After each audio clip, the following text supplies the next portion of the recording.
हाँ 5 मिनट रुको 5 minute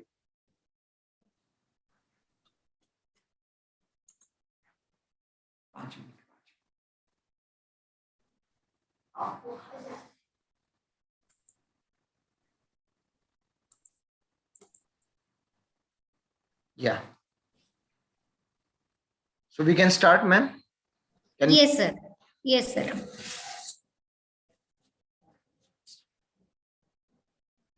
So dear participants, I welcome you all once again to the another session of this online classes of BA Part 2 4th semester in English Literature for the syllabus prescribed by Rashtrasant Tukaroji Maharaj, Nagpur University, Nagpur, being conducted jointly by Rajkumar Keval Ramani Mahila Mahavidyalaya, Nagpur, Vasantrao Naik Government Institute of Arts and Social Sciences, Nagpur, Jawaharlal Nehru Arts, Commerce and Science College, Wadi, Nagpur, and Rajiv Gandhi Mahavidyalaya, Sadak Arjuni, Gondia. Friends, today we are starting with the prose section, and we have Dr. Kanchan Joshi from Sri Niketan Mahavidyalaya, Nagpur, as a resource person for this session. Ma'am will be making presentation on El Dorado by R.L. Stevenson. Ma'am is working as an assistant professor in English at Sri Niketan Arts Commerce College, and she has 15 national international research publications to her credit. She has organized in many student support activities. Ma'am was IQAC coordinator, and I think she still is a IQAC coordinator, but Yes, they faced NEC recently, and the college has performed well with I think B with yes, yes, CGPA 2.13 or 14, I suppose. CGPA 2.03. Acha, 2.03. So on behalf of the organizers and the students, I welcome ma'am to this session and hand over the mic to her for her presentation. Over to you, ma'am. Thank you, sir. Thank you. At the outset, I would like to congratulate all the organizing colleges for conducting online classes for BA 4th semester English Literature. I take this opportunity to thank to the conveners of the program, Dr. Urmila Dabir Madam, then Dr. Sujata Vyas Madam, Dr. Kalpana Borkar Madam, and Dr. Anil Gayakwad Sir, for giving me an opportunity to interact with the students. A very big thank you to Dr. Kapil Singhal Sir and Madhavi Morel Madam. Thank you, sir. Shall we start? Yeah, ma'am. Okay. I'll share the screen.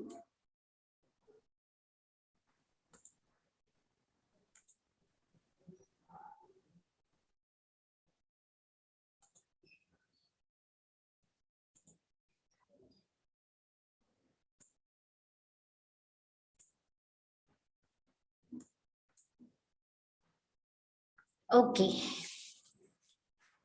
So, okay, sir, we'll start. A very good morning to all the students. I am here to take your lesson, the essay which is written by El Dorado by R.L. Stevenson.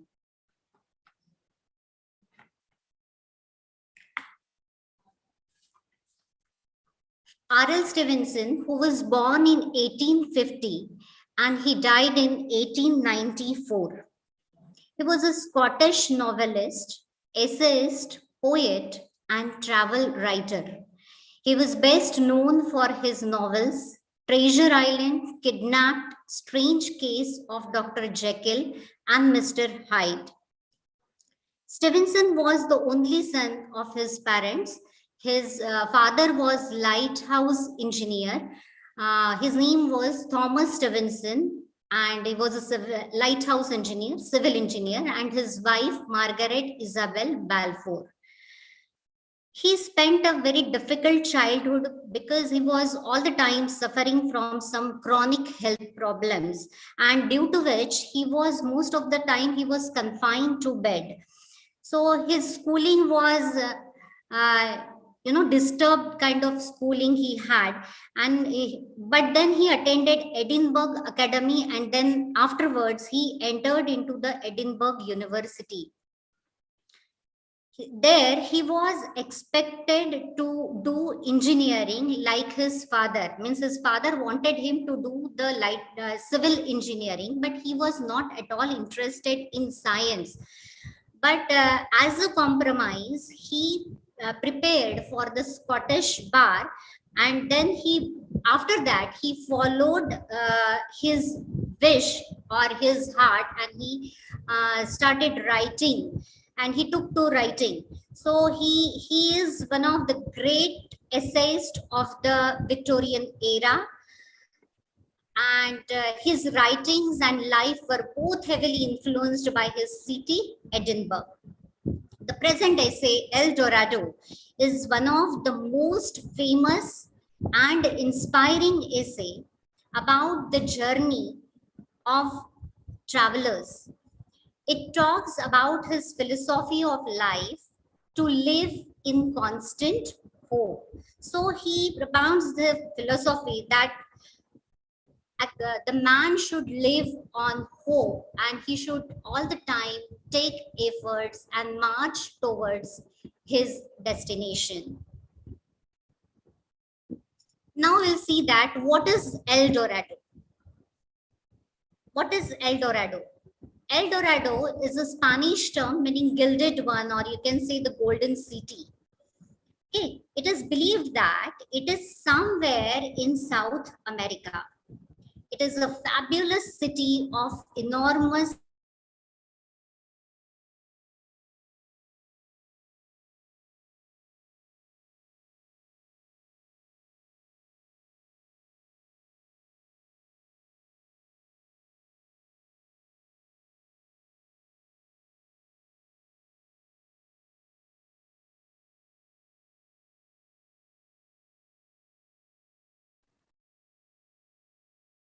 Kanchan ma'am, you got disconnected.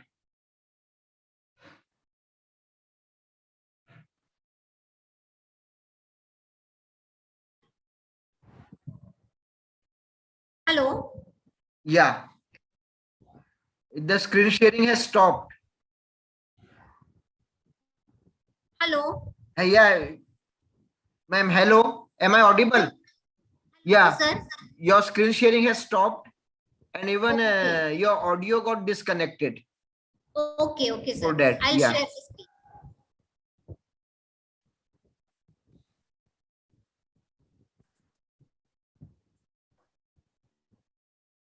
Yeah. Yes, carry on. Okay, so what is El Dorado? Behind the El Dorado, there are many mythical stories, because El Dorado, it is believed that it is somewhere in South America, and it is a fabulous city of enormous wealth. There was a myth that the person or the any knight or the military officer, when he rose to the power, he was showered with the golden powder, or golden powder, and there is a region which is after that the region is covered with the gold.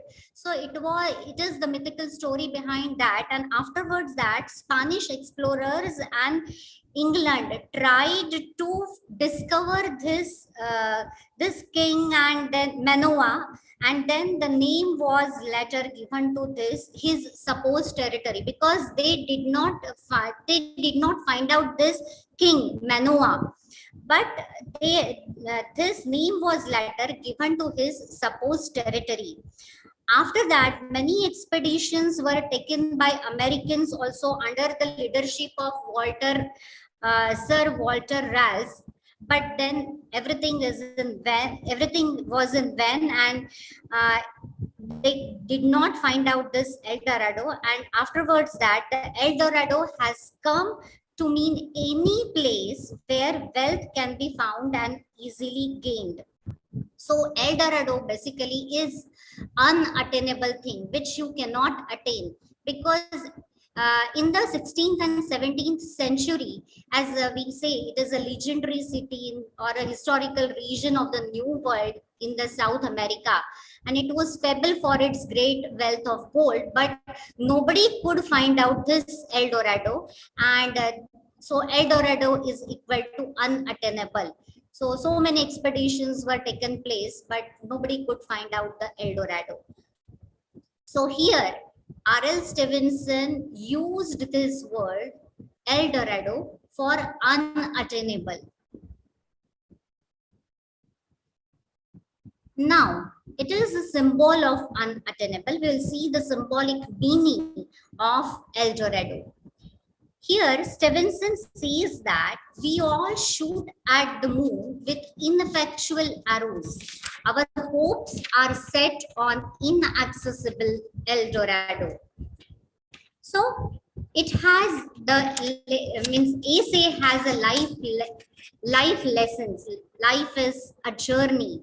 We have heard many things. We have heard this many a times, that life is a journey, and it is very difficult. So we have all we have the goals to achieve, and we want to attain the goals, but that is not really the end.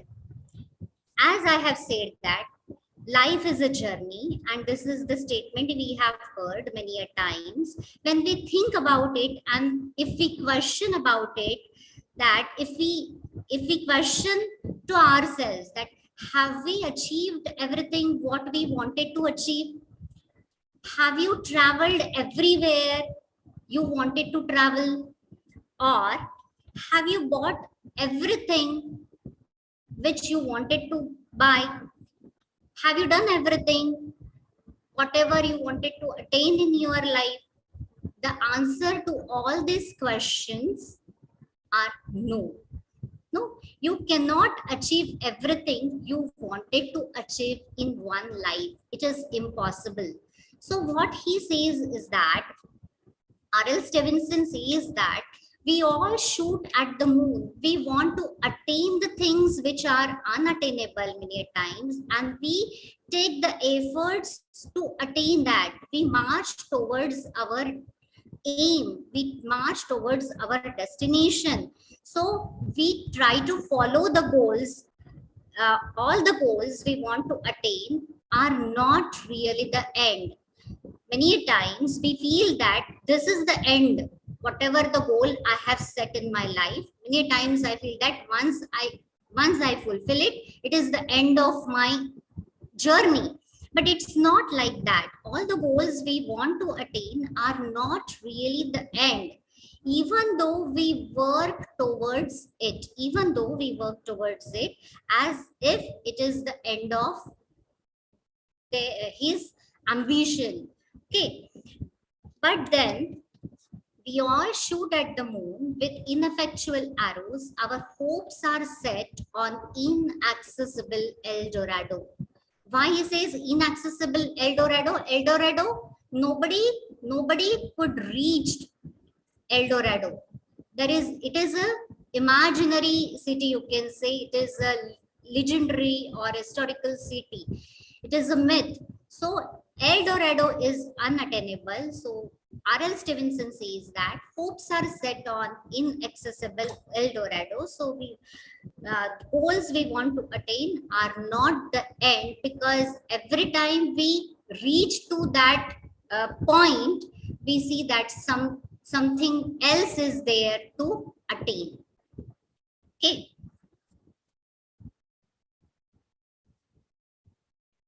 Now, what is the goal of life? What is the goal of life? The attainment of, R.L. Stevenson says that the attainment of as much as possible was the one goal of man's contentious life. We struggle hard. Continuously we struggle in our life to get something, to achieve something. So he says that man wants to achieve as much as he can in his lifetime. And yet, as regards the spirit, this is but a semblance. We live in an ascending scale, when we live happily, one thing leading to another in an endless series. So, only goal of man's life is to attain as much as he can. Aspirations are unlimited, hopes are unlimited, desires are unlimited. Man is never satisfied with whatever he gets or with his own achievements, because accomplishment of one wish leads to another wish. Okay, so accomplishment of one thing leads to another thing. So it is a never ending process. He says it is a never ending process as you are struggling throughout in your journey. And yet, as regards the spirit, this is but a semblance. We live in an ascending scale when we live happily. If man is happy, the people who live happy, life moves further. If man is happy, if he is happy, he can move forward, because he does not have he does not have that pessimism. He is not frustrated. Then if he is happy, he tries to march towards his destination. He works hard because he is not pessimistic. He is not scared of he's not scared of the obstacles in his way, because he is happy. So he has that vigor to cross all the limits. So we live in an ascending scale when we live happily, one thing leading to another in an endless series. So the people who live happy life moves forward, but there is no end. There is no end to his desires. There is no end to his desires. And then incessant striving, continuous striving, and perpetual chase, you can say, for something makes life meaningful. If there are no desires, if there is no ambition, then your life will be dull. If you will be bored with your life. So insistent striving, perpetual chase for something makes life meaningful. If you are after something, you will be happy. You'll find meaning in to live life. So something makes life, your desires makes life meaningful. We so constituted that our hopes are inaccessible like stars. He says that the hopes are like stars, and the term of hoping is prolonged until the term of life. So he says, we so constituted that our hopes are inaccessible. Hopes are, many times hopes are unattainable. They are not within our reach. Hopes are like stars, and still we try to fulfill it. And for the fulfillment of those hopes, we struggle a lot throughout in our journey. The term of hoping is prolonged until the term of life. Why the term of hoping is prolonged? If your one hope is fulfilled, the next hope is already there, standing in front of you, or creeping inside your heart or in your mind. So hope is always there for something else. You want more and more and more. So it is unending. The only goal of man's life is to attain as much as he can, as aspirations are unlimited.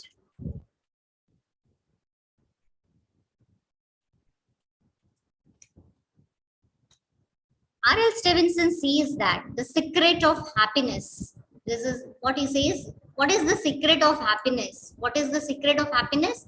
There is always a new horizon for onward looking men.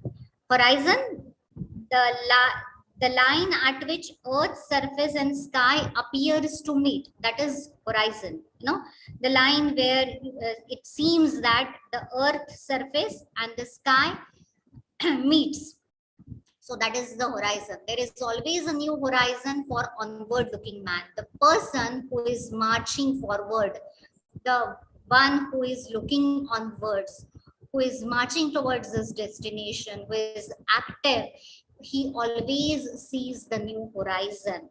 No, Stevenson talks about the journey of travelers, and which is the journey which is pleasurable, the journey which is pleasurable. So Stevenson believes that we all want to attain one or the other thing as it gives pleasure. As he says, an aspiration is joy forever. So he says there is always a new horizon. If you start your journey with some goal or with some ambition, and if you come to reach to that destination, then you can see the new horizon for that man. The one who is optimist, you can say, the person who is optimistic, and the one who wants to attain the things, new things, then he set new horizon for himself. He says, Stevenson says that an aspiration is a joy forever. Why he says aspiration is a joy forever? Because see, all the people wants to achieve something, some or the other thing in their lifetimes. So we all have many desires to fulfill. You know, when you desire for something, you take the efforts to fulfill your desires. Okay, so fulfilling those desires by hard work, and that journey of fulfilling that desire is very, very pleasurable. Otherwise, life is only a very dull and ill-directed theater. That is what R.L. Stevenson says. Unless we have some interest in the piece, life is dull. There is no charm. But if you don't have any desire, it is as if you are a dead person. So if you have desires, then you make efforts, and then you strive hard. That journey of taking efforts towards destination is very, very pleasurable. So he says, an aspiration is a joy forever. It gives, because it gives you pleasure, but we cannot attain it completely. That is what he says. We cannot attain it completely because we only experience that happiness when we strive for it. No, we get that happiness when we are actually taking efforts towards uh, moving towards your destination. So that journey is very pleasurable. To be truly happy is a question of how we begin and not of how we end, of what we want and not of what we have. What he says, there are to be truly happy. If you want to be truly happy, it is not the question how we end. It is the question of how we begin. We have taken some, some project, some assignment, and we have started working on it. It is very, very important. Making attempt is a very important thing. So making attempt is a very important thing. So to be truly happy is a question of how we begin. How you have begun. It is not the question of how we end, of what we want and not of what we have. You should not be worried of what you have, but you should be worried about what I want. And when you want something, you try to attain it. We try to achieve it. And when you try to achieve that particular thing, you work towards it. You try to make efforts to accomplish your wish. So that is the true happiness. Okay, so there are always new horizons. He says, Darrell Stevenson says, there are always new horizons for the growing person. And he says, hopes and aspirations makes life worth living. Like if you don't have hope, if you don't have desires, then your life will become very boring, and there will be no charm in your life. So your desires, your goals makes life worth living. So desires, ambitions, hopes gives man an immense pleasure. That is what Stevenson says.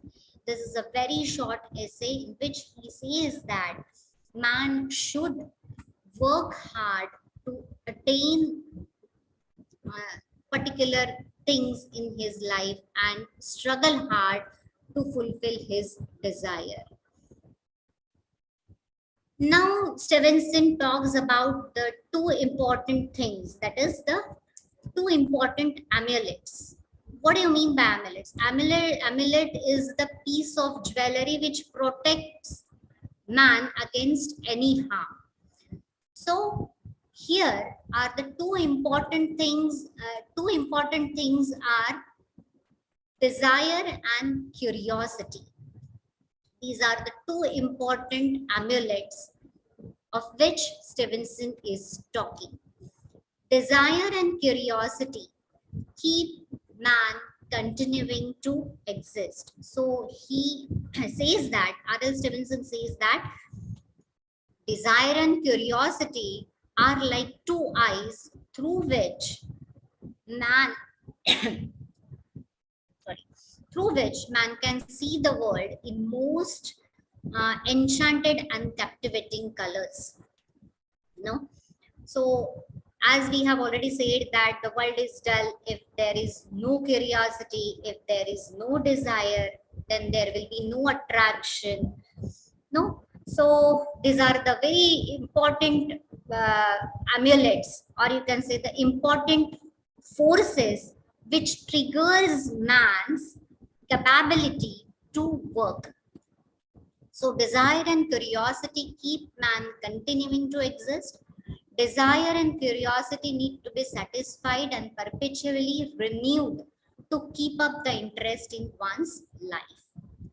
So it is because of the desire and curiosity we see the life interesting, because there is something to be done in our life. So these are the two forces which triggers man continue his life journey or continue to work.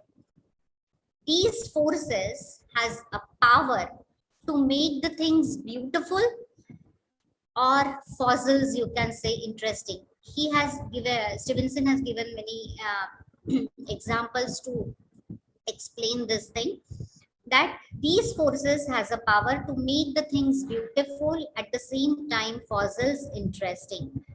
Man may become poor, you know, if he has lot of money, he may spend it and he become bankrupt, or he may become poor.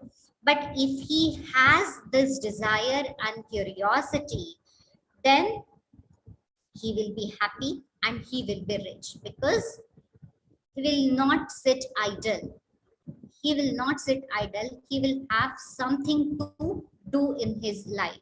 So life can be interesting life can be interesting for him. So life can be interesting, thrilling, if it is led by these two amulets, that is desire and curiosity. So man should have that desire and curiosity, because these desire and curiosity, these amulets led him towards his destination and makes him happy. Why I am continuously talking about happiness? Because what is the ultimate aim of our life? All the people wants to be happy. Some people are happy with a lot of money. Some people are happy with knowledge they have. Some people are happy with, you know, according to their interest, it varies. So he says that when you are happy, the thing is that desire and curiosity. If you are curious about the knowledge, you will try to acquire that knowledge. You will be happy. If you have a desire to amass wealth, it will give you happiness. So ultimately you should have desire and curiosity to become happy in your life, because happiness, everybody is after happiness, everybody wants to be happy in his life. So to become happy, these two things, these two powerful things should be there in your life. Okay.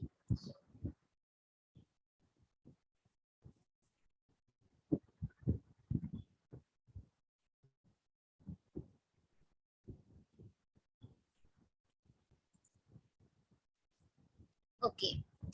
Now he says that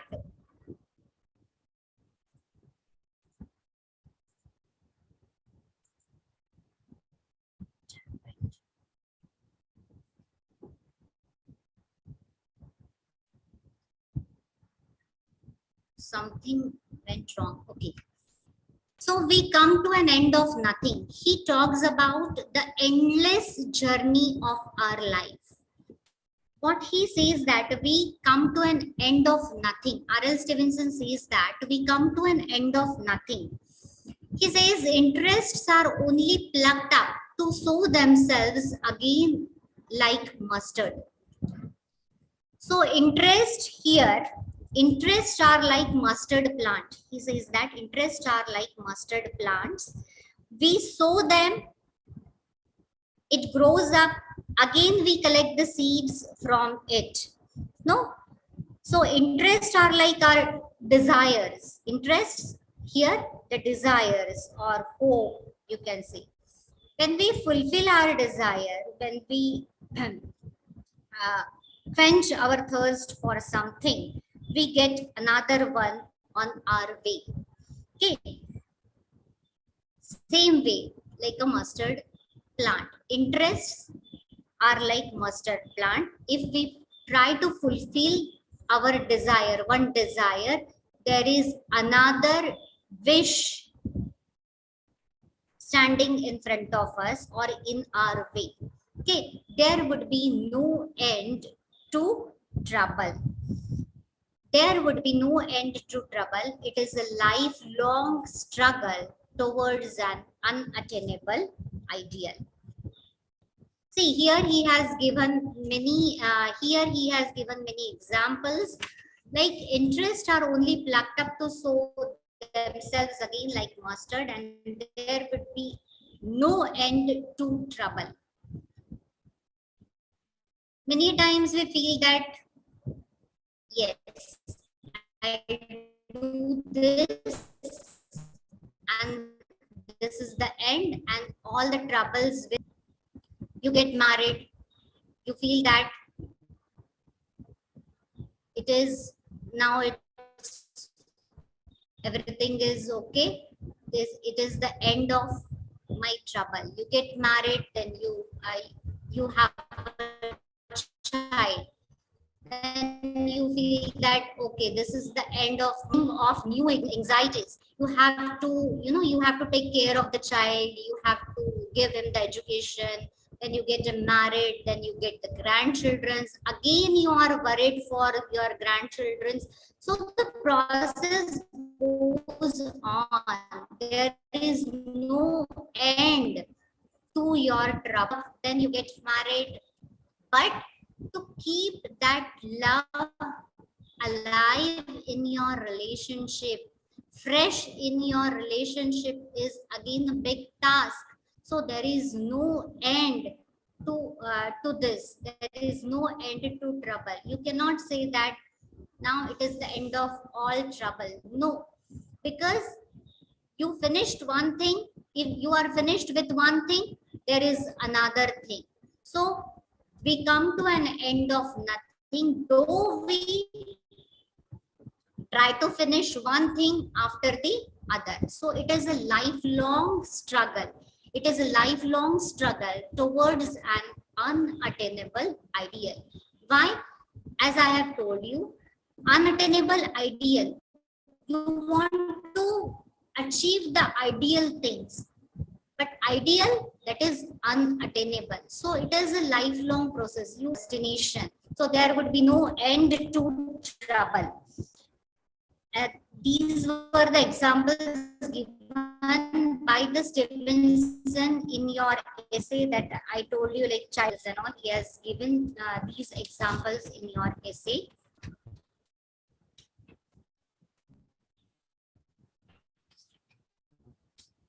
After that, he says there is no end indeed to making books or experiments or to travel or to gathering wealth. Problem gives rise to problem. We may study forever and we are never as learned as we would. So he says there are no end to troubles, anxieties, or new fears, you can say. New fears. There is no limit. There is no limit for writing books. There is no limit for making the experiments.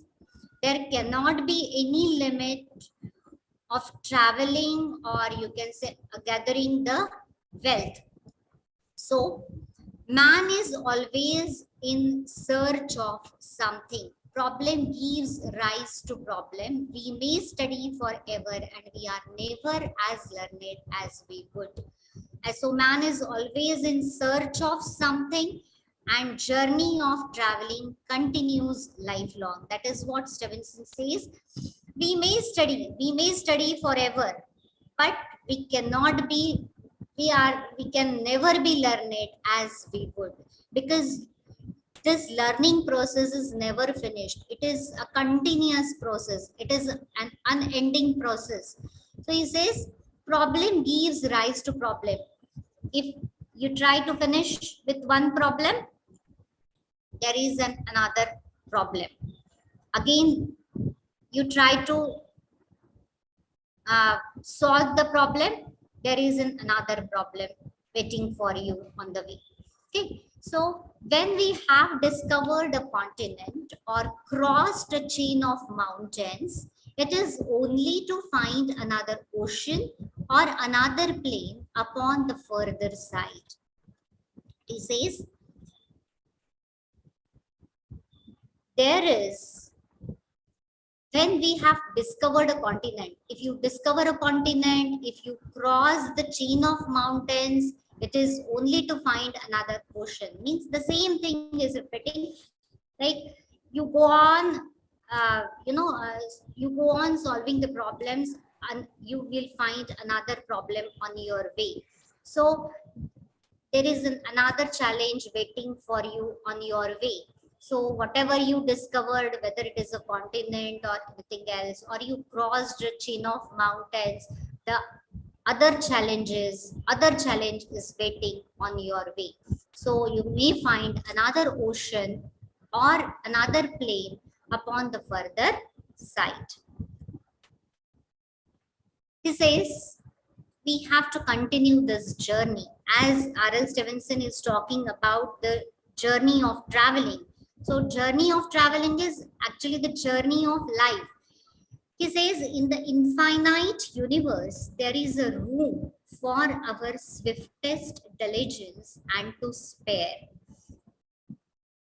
In this boundless, you can say in this boundless universe, there is always a scope for our swiftest efforts. There is always scope for something to be done. And after so much effort, certain things are left out. So to spare, you can say there is always a scope for something to be done. Though you work hard, though you take effort, put on efforts, but still something is left to be done. It is not like the works of Carlyle, which can be read to an end. So this journey is not like reading a book which come to an end. It's not like that. So there will be always something new to startle and delight us. Life and nature have many things to be explored.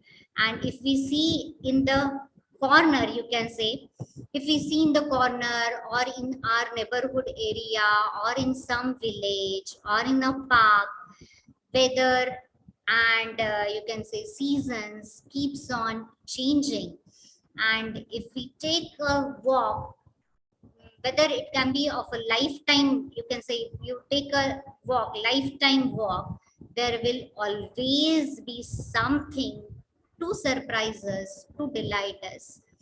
No? So, in our surrounding also we can see many things which may startle us or which may delight us, which may give us pleasure. So many new things are there. It is not like the works of Carlyle which can be read to an end. So this nature and life have many things to be explored. There is much scope to do many things in this lifetime. There will always be something new to startle and delight us. So you have to continue this journey and keep on taking efforts. Unattainable. So attainable to this what? There is only one wish. There is only one wish. There is only one wish thing that can be perfectly attained, that is death. So we are after immediate ceaseless efforts. We make while taking the efforts, many times we make the complaints. We are too much busy in that process of taking the efforts. Many times we complain that I don't get time, I am very much tired, and the process goes on. But we never reach to our goal. No, he says that, Stevenson says that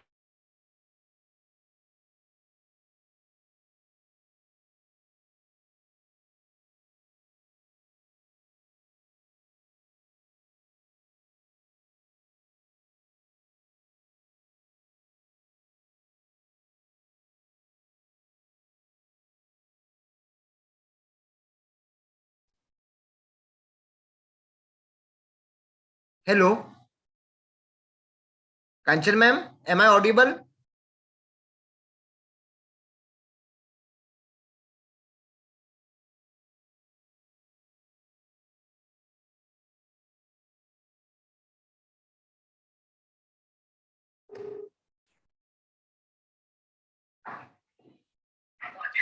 Yeah, you got disconnected, ma'am. Yeah, disconnected. No, no, you are not connected.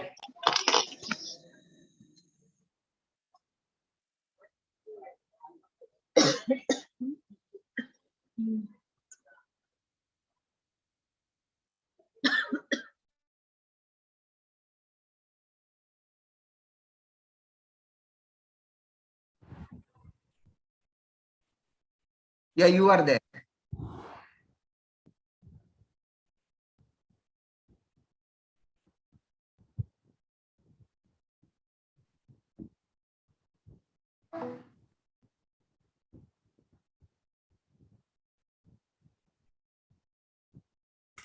I'll share the screen, sir. Yeah, please share, ma'am.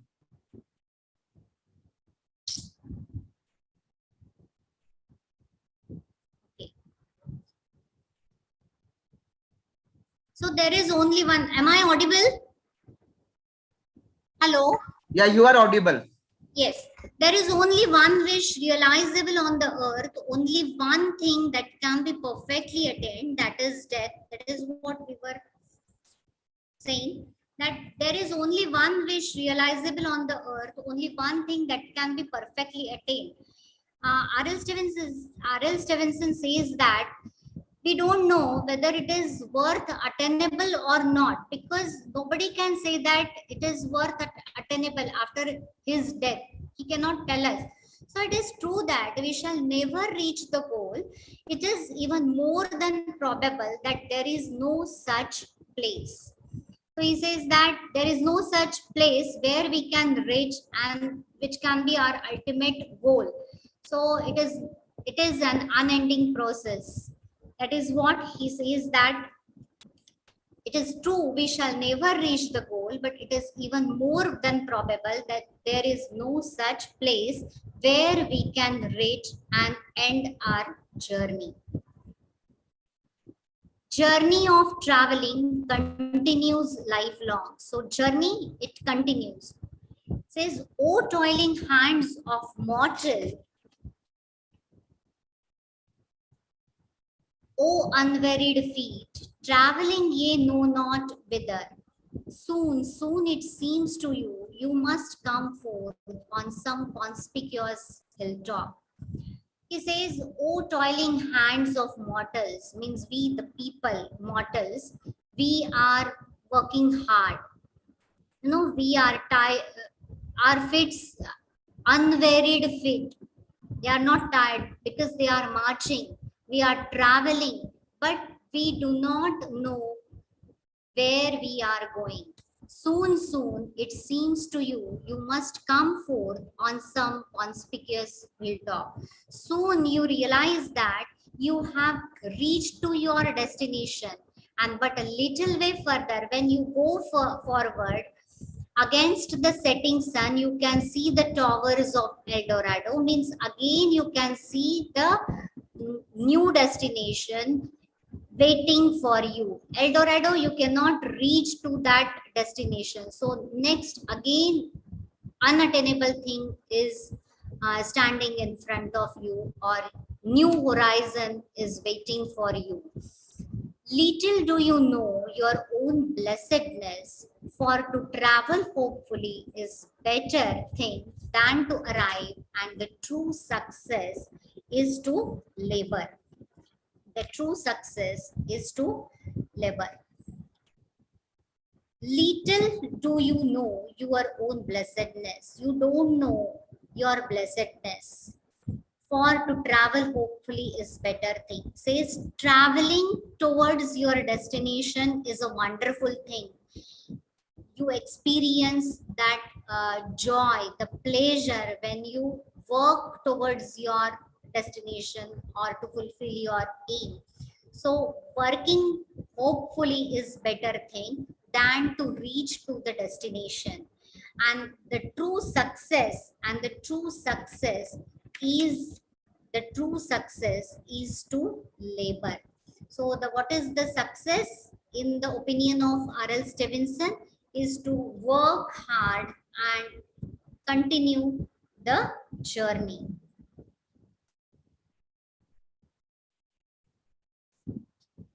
The things to remember says hopes are inaccessible and aspiration is a joy forever. Hopes, because of the hopes, desires, and curiosity, we can live our life happily. So without hopes and without desires, our life would have become dull.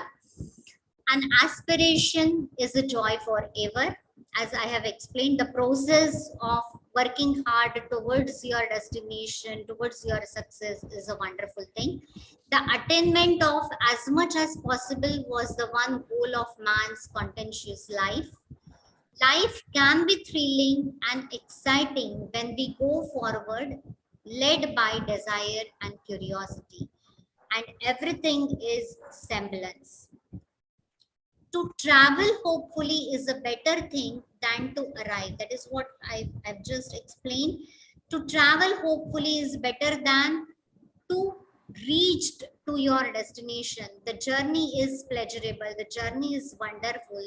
When you are striving towards your destination, it gives you pleasure. You feel, you feel very satisfied that you are working for something to achieve. So to be truly happy is a question of how we begin and not of how we end. You have to make an attempt, you have to start something, and ultimately that will give you the happiness. True success is to labor. That is what Stevenson says, that true success is to labor and death is the permanent solution. So Stevenson says that the human mind is so constituted that it never attains the point of perfect satiety, that is the perfect satisfaction. So desires have no limits.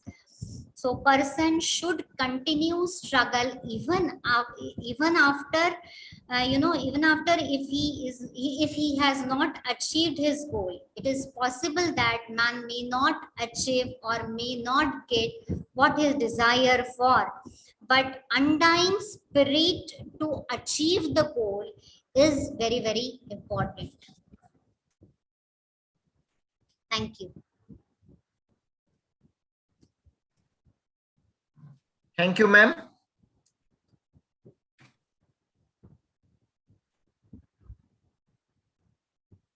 Yeah. Thank you, ma'am, for your presentation on the essay El Dorado by Stevenson. Ma'am started with the personal background to the writer R.L. Stevenson and how he was influenced, how these things influenced influenced him to become a writer. Then she came to the essay El Dorado, which is about the philosophy of life. And the one thing that the message that the writer has given us is that we should always be on move, always keep moving, don't get static. She explained the meaning of El Dorado, which is a golden city, a prosperous city, but a symbol of something which can never be achieved, something which is not visible. And the same is applicable to the journey of life. You should carry on, you should continue. And one thing is sure, that you will never reach your destination. Learning, as we have been told, is a continuous process. And the same is applicable to the different experiences of life. They may be good, they may be bad, but they will keep on coming, and you just have to keep on going. You just have to move on. The only thing which is permanent in this world is death. The only thing which is attainable, which is achievable, is death. You can't do without it. It has to be there, and that is the only truth. So this is what the philosophy of life given to us by Stevenson in his essay El Dorado. On behalf of the collaborating colleges and the representatives here, myself, Madam Fate and Madam Deshmukh, I thank Dr. Kanchan Joshi for sparing these morning hours and delivering a presentation here in this online sessions of BA Part 2 4th semester English literature classes. With this, I declare that the session is over, and we'll meet tomorrow with another session. Thank you, sir. Thank you, ma'am.